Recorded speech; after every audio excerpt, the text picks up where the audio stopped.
Federer was sidelined for the second half of 2016 recovering from a knee injury, but returned to the court with a flourish in 2017 by capturing the Australian Open over longtime rival Rafael Nadal. It was his first Grand Slam title since 2012 and extended his record for Slam trophies to 18.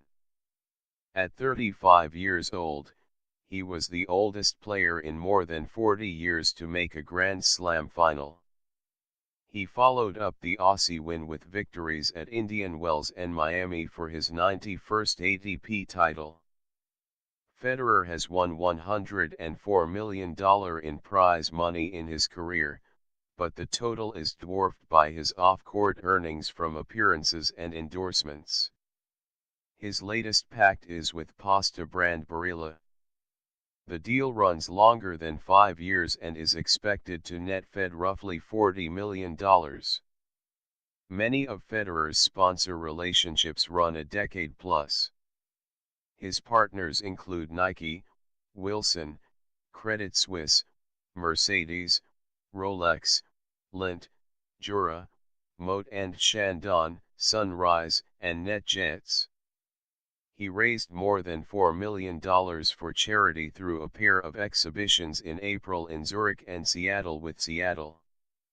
His eponymous foundation has raised $40 million with $30 million donated to educational programs in Africa.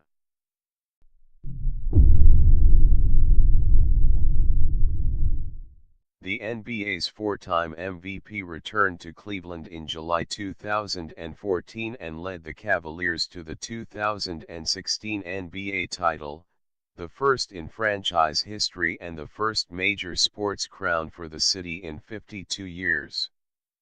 He re-signed after the win for 3 more years in a deal worth $100 million. His $31 million salary in 2016-17 made him only the third NBA player to earn $30 million in a season after Michael Jordan and Kobe Bryant. It is the first time he's had the NBA's top salary during his 14-year career. The NBA's top pitchman added Intel and Verizon to his endorsement portfolio, which already included Nike, Coca-Cola, Beats by Dre and Kia Motor. His lifetime deal with Nike could net him more than $1 billion. James owns a production company, Spring Hill Entertainment, with his business manager, Maverick Carter. The pair is also part of an investment group in Blaze Pizza with 17 franchises in Chicago and South Florida.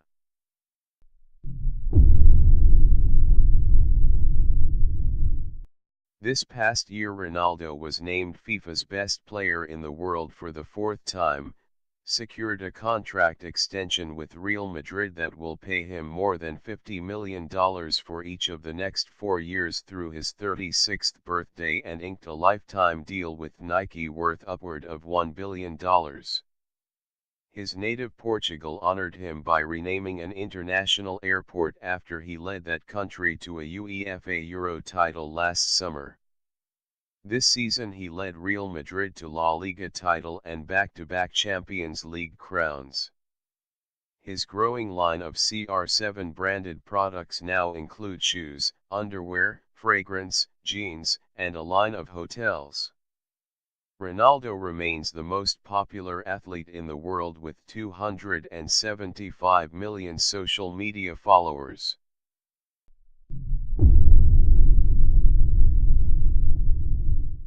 It looks like boxer Floyd Mayweather Jr. has just entered the ultra-exclusive $1 billion club for sports stars. According to Forbes, Mayweather's career earnings before Saturday night's fight with UFC champ Conor McGregor totaled approximately $700 million. Some insiders are estimating that Mayweather will earn over $300 million for his 10-round TKO of McGregor. That would launch Mayweather over $1 billion for career earnings, a mark reached only by 2 other elite, iconic athletes, Michael Jordan and Tiger Woods. Each has earned about $1.5 billion over the course of their careers from sponsorships, winnings, salaries, and the like. Mayweather says he is now retiring as a professional boxer with a remarkable 50-0 record. The exact amount of his final paycheck will be determined largely based on his share of the pay-per-view revenues from Saturday's fight. We won't know the details of pay-per-view sales until later this week, but by most accounts demand for the event was through the roof. Apparently, organizers delayed the start of the fight because some pay-per-view servers crashed in the wake of so many fans trying to log in and watch. Some estimated that pay-per-view revenues for the fight would top $700 million, which would easily make it the highest-grossing PPV event in history. And yes, a $300 million take for Mayweather is not out of the question. For context, Mayweather earned roughly $300 million in 2015, including $250 million from his fight against Manny Pacquiao. That event broke every financial boxing record, including 4.6 million PPV buys and more than $600 million in gross revenue across all revenue streams, Forbes reported. One early indicator that this past weekend's fight will push Mayweather through 10-figure barrier, the event beat out most movies at the box office this weekend. According to Variety, the fight earned $2.6 million at the 534 theaters that showed it live, with fans paying $40 apiece for admission.